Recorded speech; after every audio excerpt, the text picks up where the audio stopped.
اعوذ باللہ من الشیطان الرجیم بسم اللہ الرحمن الرحیم الحمد للہ رب العالمین الصلاۃ والسلام علی افضل الخلق محمد وآلہ الطیبین الطاہرین اللهم صل على محمد وعلى محمد وعجل فرجہم۔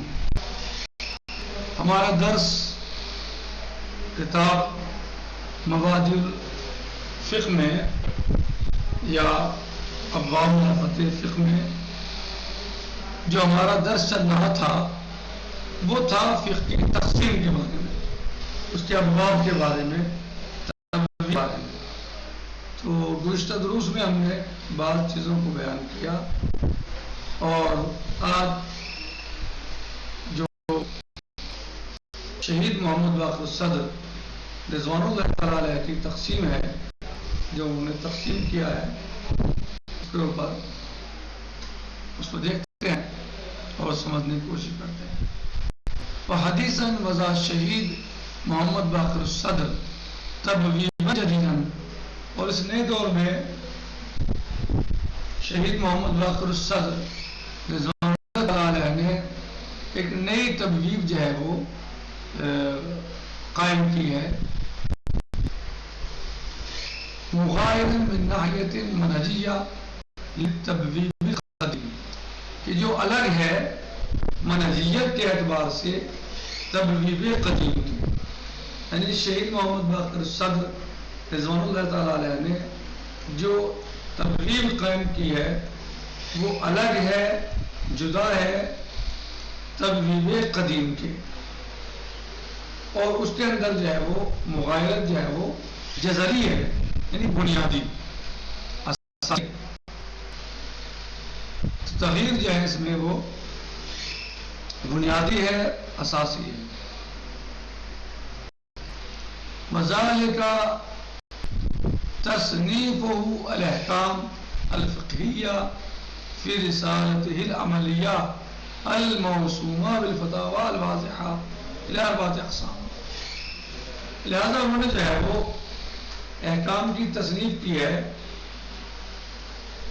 احکام فقہیہ کی اپنے رسالے عملیہ میں، جس کا نام دیا ہے الفتویٰ الواضحہ، 4 قسموں کی طرف، یعنی احکام کی تصنیف کی ہے، تقسیم کی ہے، صنفیں بنائی ہیں احکام کی شہید محمد باقر الصدر رضوان اللہ تعالیٰ علیہ نے اپنے رسالے عملیہ میں، جس رسالے والے کا نام رکھا ہے الفتاویٰ الواضحہ۔ 4 قسموں کی طرف احکام کی تقسیم، 4 صنفوں کی طرف۔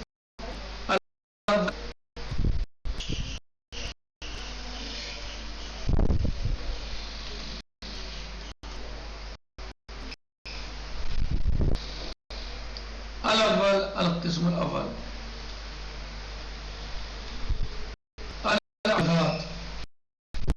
یا عبادت،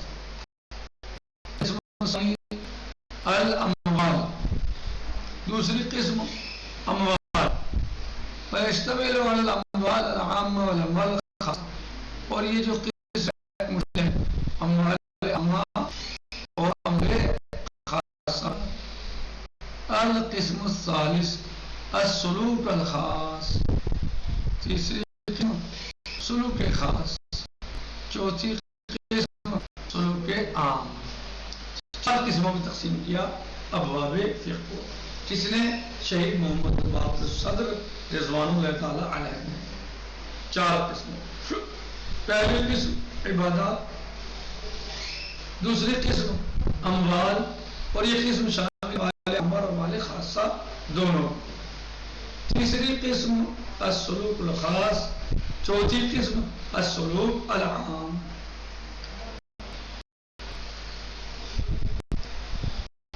تو طہارت کی قسم جو عبادات قسم بنائی ہے اس میں داخل کیے ہیں، لکھے ہیں یا بیان کیا ہے، 3 جملے ہے: الطہارہ، الصلاۃ، الصیام، الاعتکاف، الحج،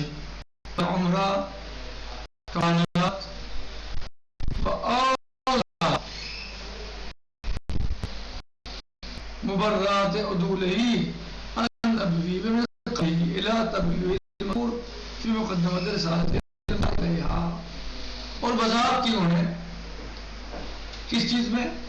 مبررات عدول ہی، کہ انہوں نے کیوں عدول کیا ہے، ان تبویب، اس تبویب سے، من قبل ہی، جو ان سے پہلے تبویب موجود تھی، جو ابواب فقہ موجود تھے، الی تبویب المذکور، جو عدول کیا انہوں نے پہلی یعنی پرانی تبویب سے اس تبویب کی طرف، جدید تبویب کی طرف، اس کا انہوں نے جو ہے وہ مبرر پیش کیا اپنے مقدمہ رسالے کے مقدمے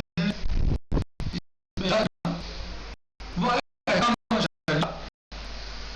اشارہ کیا انہوں نے، وہ احکام الشرعیہ علی الرغم من ترابطها باتصال بعض احکام شرعیہ، ان کا ایک دوسرے سے مرتبط ہونا یا ایک دوسرے سے اتصال ہونا، اس کے باوجود بھی یہ ممکن ہے تقسیم الفقہ الی اربعۃ اقسام، ان تمام باتوں کے باوجود بھی، یعنی ان کا آپس میں ایک دوسرے سے مرتبط ہونا، آپس میں ایک دوسرے سے متصل ہونا، اس سب کے باوجود بھی ممکن ہے کہ ان کو تقسیم کیا جا سکے چار قسموں کی طرح، یا ممکن ہے ان کا تقسیم کرنا چار قسموں کی طرح، کما یلی جیسے بیان کیا گیا ہے۔ نمبر ایک، عبادات وہی الطہارہ، عبادات کیا ہے؟ والصلاۃ، اور صلاۃ، عبادات، طہارت اور صلاۃ، والاعتکاف والحج والعمرہ والکفارہ، سب کیا ہے؟ عبادات ہیں۔ والاموال، اور اموال میں کیا ہے؟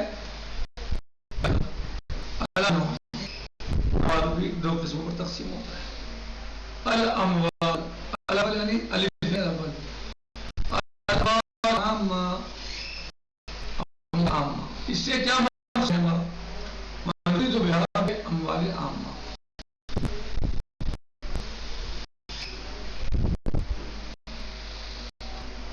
اموال عامہ سے مقصود ہے کل مال مخصص لمصلحت عامہ، اموال عامہ سے مراد یہ ہے ہر وہ مال جو خاص ہو مصلحت عامہ سے، یعنی جو عام الناس کے کام ہے، جو خاص ہو اموال مصلحت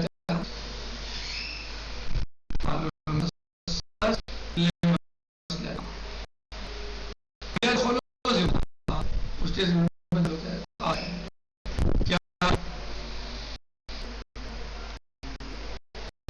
کیا آتا ہے الزکوۃ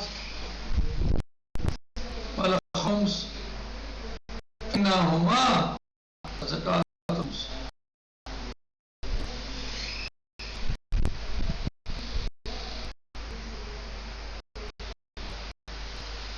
زکوۃ اور خمس الگ الگ کون ہماری عبادتیں ہیں، دونوں الگ عبادات ہیں، دونوں عبادتیں ہیں، زکوٰۃ بھی عبادت ہے اور خمس بھی عبادت ہے۔ یعتبر الجانب المالی فیہما ابراز، یہ یعتبر الجانب المالی فیہما ابراز، اگرچہ یہ عبادت ہے دونوں، لیکن جانب مالی جو ان دونوں میں ظاہر ترین ہے، ابرز ہے ظاہر ترین ہے، یعنی مال سے تعلق ہے زکوٰۃ کا اور خمس کا، حالانکہ اصل میں عبادت ہے ہی۔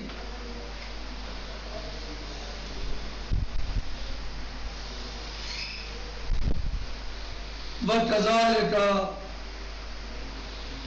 يَدْخُلُ ضِمْنَهَا، اور اس طریقے سے اسی ضمن داخل ہو جاتا ہے، یعنی زکوٰۃ و خمس کے یا عبادات الخراج والانفال وغیرہ، خراج اور انفاق. بے دوسری قسم، پہلے قسم کہتے ہیں مال عامہ، اس میں زکوٰۃ الخمس داخل ہے، اور اسی اس میں جو ہے وہ اگرچہ یہ عبادات ہیں، دونوں عبادت ہیں، زکوٰۃ بھی نکالنا اور خمس بھی ادا کرنا، یہ عبادت ہے، لیکن جو اس میں ابرز ترین پہلو ہے، جو جانا جاتا ہے، مالیات سے جانا جاتا ہے، اموال میں جانا جاتا ہے، اعلیٰ کی عبادت ہے. اس کی دو قسمیں ہیں،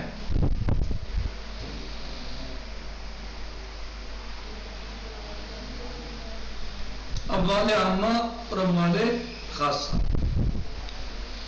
عامہ بیان کیا، اب اموال خاصہ وَنُرِيدُهَا بِأَمْوَالِ الْخَاصَّةِ.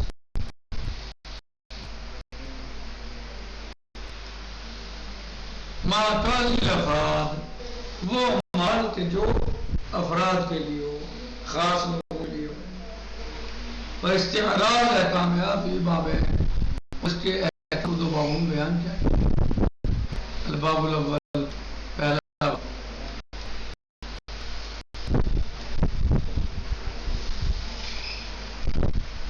پہلے باب میں کیا ہے؟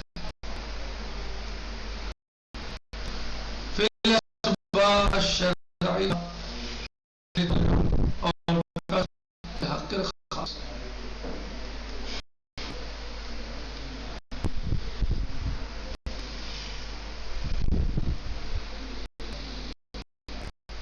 جی، اسباب شریعہ تملک کسب الحق الخاص، یہ پہلا باب اس میں ہے.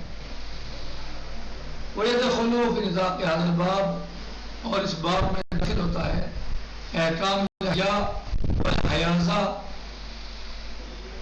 احکام احیا یعنی زمینوں کا مثلا مردہ زمینوں میں زندہ کرنا، ان کو یعنی استعمال کے لائق بنانا یا کھیتی کے لائق بنانا. والحیازہ جگہ وغیرہ جو ہے، والسید شکار، والطبیعہ، والمیراث، والزمانات، والغمات، بما فی ذالک الزمان، والحوالہ، والقرض، والتامین وغیرہ ذالک.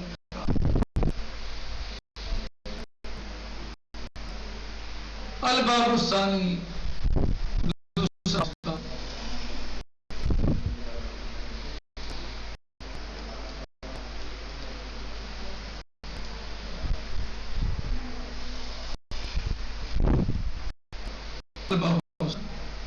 فی احکام تصرف فی المال، مال میں تصرف کے احکام، مال میں کیسے تصرف کیا جائے، کب کون کرے. يدخل فی نطاق ذالک، اور داخل میں البیع والسلع، بیع اور سلع داخل، الشرک والوقف والوصیہ وغیرہ ذالک من المعاملات والتصرف، یہ سب داخل. اس طرح تین آئی ڈی یعنی تیسری تقسیم السلوک الخاص، یہ انشاءاللہ کل آئے گا. آج ہم اس پر اکتفا کرتے ہیں، باقی انشاءاللہ کل آئے گا. الحمدللہ رب العالمین، وصلی اللہ علیہ وسلم محمد